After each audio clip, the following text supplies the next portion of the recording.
Hi, my name is Peter Dalton, and I am the technical director for Bluepoint Games. Today, I'm going to take you on a journey as we walk through Shadow of the Colossus and sort of look at Bluepoint's approach to remastering games. We spent a lot of time trying to do the right thing for Shadow of the Colossus. We're not trying to reinvent it. While we call it a remake, it's more of an extension of itself. And so I really feel like we try to pay attention to the environments, make sure that we have the same vibe, the same language, and at the end, the player takes away the same sort of experience. Playing the original game on the PS2, it left certain memories in my mind, and as I come back, I feel like we've created the game that I remember playing the very first time. As we started digging into the original PS2 version of the game, we started learning more and more about it, and it was actually very interesting to find out the depth to which the original team went to provide details within the game.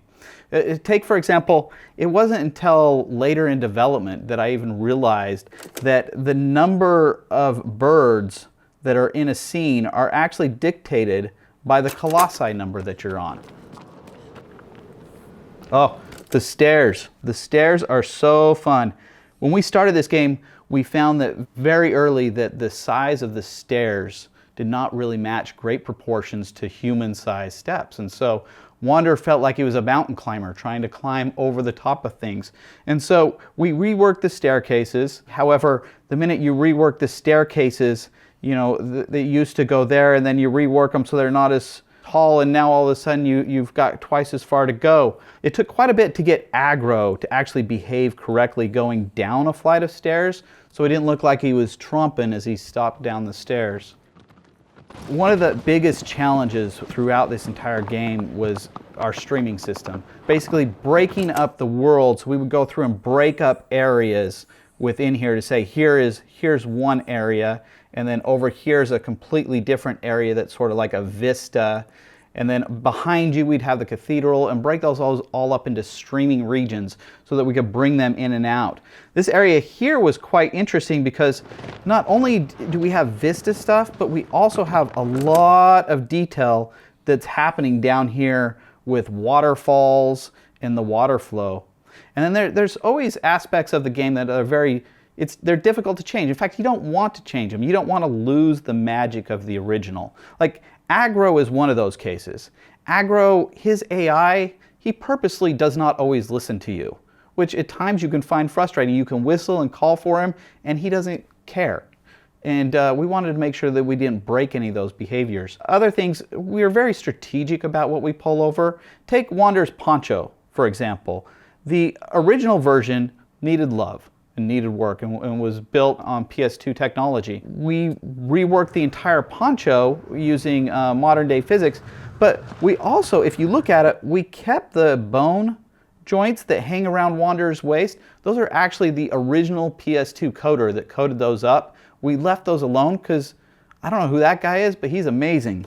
We spent so much time looking at how we build rocks.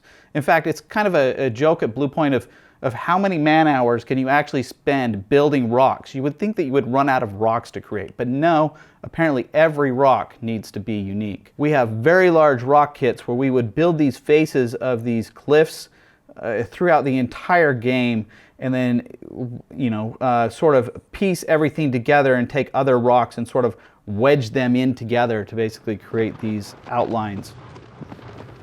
One of the things that we realized, we spent a lot of time, even very early on in the game, looking at vegetation, the grass that's inside of the environments. As we started to just place the grass around the front cathedral area, we quickly found that unless we hire 3 or 4 armies, there's no way we'll ever complete this game. So we actually use a vegetation system where art will go through and they will paint the density of the grass that they want inside of an environment. And then it will, on the GPU, actually read that texture back and actually spawn the grass dynamically. So they have control to go in and say, I want this to be sort of a thinner area in the environment, and over here I want to make sure this is thick, long, lush sort of grass. One of the other additions that we added to the game. How do we take Wander, this character, and how do we make him feel more attached to the environment? How do we make him feel like he's aware of everything around him? And so we actually added head tracking that did not exist in the original PS2 version. As the camera moves and looks throughout the environment, Wander's head will actually move and sort of track. And he'll also track additional things, from lizards that you'll find inside of the environment. He'll notice them a lot of times before the player does. You'll see Wander looking over at the corner and wonder, what is he doing? Well, he knows that there's a lizard over there, or there's fruit, or as we start to come up on a Colossi, he'll start to pay attention that stuff is coming. Let's talk about real quick another part of our engine that I feel like worked really well for the PS4 version of Shadow of the Colossus is, I remember playing the very first version of Shadow of the Colossus at E3 and standing behind. I was in a line of 3 people, standing behind them, watching them play, and then getting my turn. But the number one thing that really stood out to me was, well, 2 things: the size and scope of the Colossus, and then the fur. I thought the fur was amazing. I've never seen anything really at that granularity of fur on a character. I'd mentioned earlier that we also have a system for dynamic vegetation, where artists would paint onto the environment. Well, as we started getting further and further into the game, we realized that this Colossus has vegetation on him. He's got plant life actually on him that moves. And not only does it need to move, but it needs to sway as the wind blows, but still stay attached and look realistic. As we started progressing, as we brought the game up initially, we started with the PS3 version of Shadow of the Colossus that we remastered several years ago, that was based on the PS2 version. And as we started building on it, as we started environments, all the environments would start with the original geo of the original game, and then we would slowly go through and replace everything as we went along. And then as you would get the art to come in and all the pieces to start to form, you would start to notice that there's just the little details are lacking. To Wander not paying attention to where I look, to the bubbles that are released as Wander swims around. And as we started adding all those little things, it was great because it sort of motivated the team to really see the attention to detail that needed to be put into this title, and encouraged us to push further.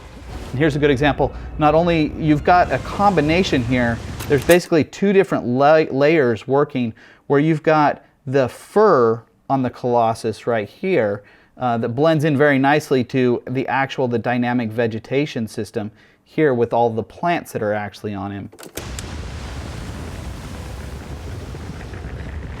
The fur was a big undertaking, and I like to think that it came out really cool. As you most likely seen, as Wander sort of climbs up on top of the Colossi, we would put collision capsules on Wander to push the fur and stuff away as you climb up it. We wanted to make sure that the fur felt very organic. Art would spend hours going through and actually painting the fur to dictate the stiffness, the length of the fur, in addition to the color.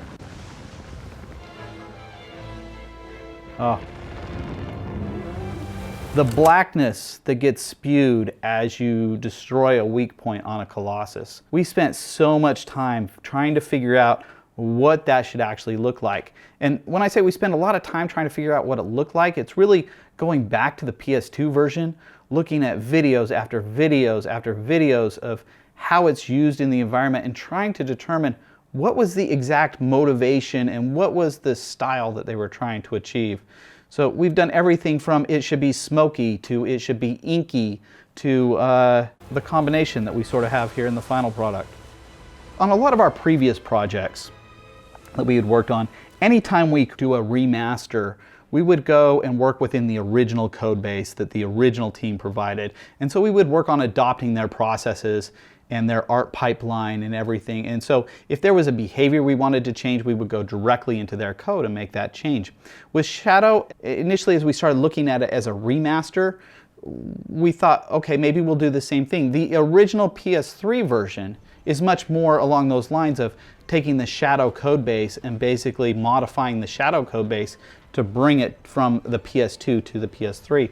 As we started diving deeper and deeper into the PS4 version of Shadow, it became apparent that there was not enough systems and other things in place within the original code base. So while we could have went in and added all of those pieces, it really just did not make sense. And so we sort of spent a lot of time structuring and defining areas of responsibility. So we have the original code base that's running the entire time, which is responsible for things such as the Colossus's behavior. He's the one that just called out for the Colossus to shoot his projectile, to building that on top of the Bluepoint engine that basically sits underneath, that provides all of the rendering abilities. It's responsible for the fur, the water, the particle simulations.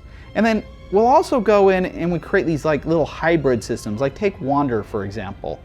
The Shadow version of the engine has a version of Shadow inside of it that communicates with a version of it inside of the Bluepoint engine. And most of the logic and behavior is defined within Shadow, but then the Bluepoint engine will add additional things such as the Wander's poncho is completely within the BPE space, to additional foot IK that we'll add to the game, to the head tracking that we talked a little bit earlier. And then we would go through and make minor adjustments, just quality of life sort of improvements. On each one of these environments, there's ledges everywhere that Wanderer can basically grab onto to traverse the environment. And so we would go through and look at angles of approach as Wanderer was approaching edges and easing some of those up to make the game maybe a little less stringent, while also internally debating about not making the game too easy. There's so many details in this game, and it's part of what makes it such a beloved game. In fact, there's a guy, Nobad, who goes through and has broken down the entire PS2 version of the game. We actually reference his website, like perhaps more than we actually should, to understand the inner workings of the entire game. After each of the Colossus is defeated, the area in the sky that shows up above them that sort of, calls them out in the environment, sort of reminding you what you've done inside of the world. We actually flew him out to the office towards the end of development to give him a chance. We really wanted to have him sit down and play it. He was kind of excited when he played the development build, and we showed him that we could access the debug menu and fly behind the scenes of all of the environment that was there, which was very similar to how he had sort of split up and cracked the PS2 version. But we don't allow that anymore. We're coming up here. This is one of my favorite areas of the entire game, this forest. Towards the last maybe 2-3 months of development, we added photo mode into the game. And if there's one thing I could do again, I would make sure to add photo mode so much earlier on in development. But it was really cool because the art staff, the engineering team, the QA, all the departments would have these little contests where they would go through the game, play, and come up with the most interesting of photo mode situations that they could come up with. And I remember this area, like with all the different photo mode filters that you can add to change color balances, to black and white, to adding film grain over the top of the screen. It just created for some really great moments that as you would share those amongst each other, you would be like, wow, how did you make that happen? The same thing was very true like after we released the game, and I remember scrolling through Twitter and looking at posts that users had made and be like, what game is that? Oh wait, that's the game that I just worked on for so long? Okay, that's pretty cool. Talking about, some of the Colossus and, the unique challenges that every single one of them provide. We would take time to go to the PS2 version of the game and extract all of the assets, the models, the animations, the skeletons, and pull those out of the original and use those as the baseline for the PS4 version. And so one of the main things that our animators would do would go through and increase the bone counts on the characters to basically create more realistic motion in them. This guy was interesting because inside of the code, all of the bones were very hard coded, that there were exactly this number of bones, and then physics deformation would basically be applied to the bones to sort of get the up and down swimming motion that this Colossus has as it flies through the sky. And so things as simple as we would like to add additional bones to increase the fidelity of animations, and initially from engineering I would say that it's absolutely acceptable, let's do that, that sounds like a great thing to do, to the next day pulling up the game and realizing that this Colossi is completely screwed and is in a ball floating around in the sky. How could you foresee that? We spent a decent amount of time as well, just like quality of life sort of stuff. Taking the bow aiming and improving it so that it felt like it was a little more fluid, a little more natural. While at the same time, we didn't want to change it so it wasn't recognizable. We made changes such as changing the animations. If you play the game and notice, in the original PS2 version, the bowstring is always on the outside of Wanderer's arm. Well, as we started playing the game and you start looking at details and paying attention to what's actually going on, you're like, it's actually quite awkward. Like, nobody actually carries a bow like that. So we reworked all of the animations associated with the bow to basically rework it so that the string is on the inside of the arm, so it's much more natural to how an individual would actually carry a bow. I think Shadow has taught me that once it comes out, that's really what you're going to care about, is how much attention to detail did you spend and how much care and love did you actually put into it. And so as I move forward, personally, I want to make sure that I'm putting in that extra little bit of love, that extra little bit of care, paying a little bit more attention to some of the more minute details or quality of life things, so that when I'm looking at our game a year after it's been released, I can still hold it up and say, yes, I did my absolute best work there.